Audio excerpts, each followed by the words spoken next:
একটা প্রান্তর যেখানে সূর্য দগ্ধ করে বালুকে, একটি ইতিহাস যা কেবল মুসলমান নয়, পুরো মানবতার বিবেক নাড়া দিয়ে গেছে, তা হলো কারবালা।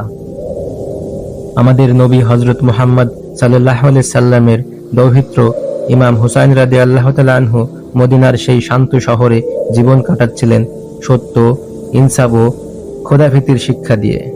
কিন্তু তখন সিরিয়ার তখ্তে বসেছিলেন ইয়াজিদ, এক অত্যাচারী অন্যায় প্রেমিক শাসক, যার উদ্দেশ্য ছিল শুধু ক্ষমতা, না ছিল ইসলাম, না ছিল নৈতিকতা।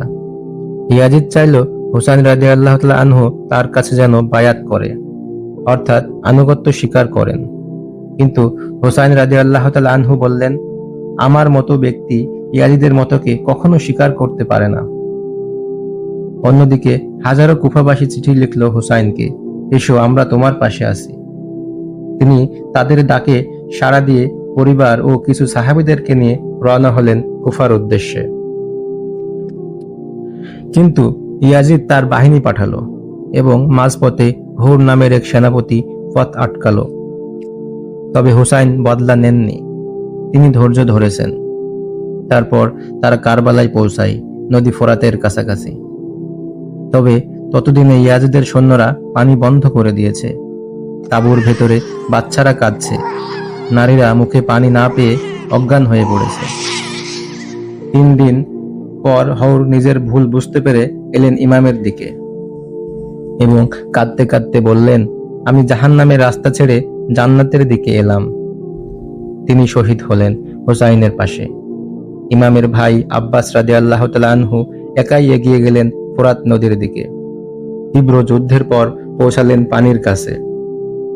মশক ভর্তি করে ফিরে আসার সময় তার 2 হাত কেটে ফেলেন ইয়াজিদ সৈন্যরা।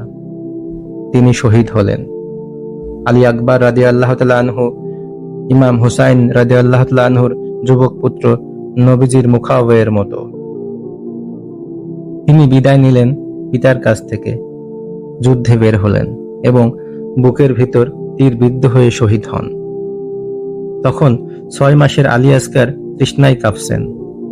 হুসাইন তাকে কোলে নিয়ে বললেন, এই শিশুর জন্য অন্তত পানি দাও, যদি তোমরা তাকে দোষীও মনে করো।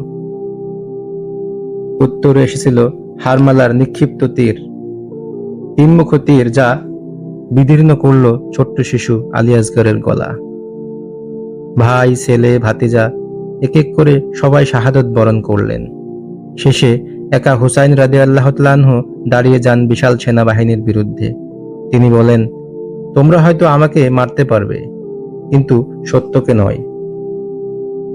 পরিশেষে তাকেও শহীদ করা হয় নির্মমভাবে। তার মাথা কেটে ফেলা হয় এবং পাঠানো হয় ইয়াজিদের দরবারে।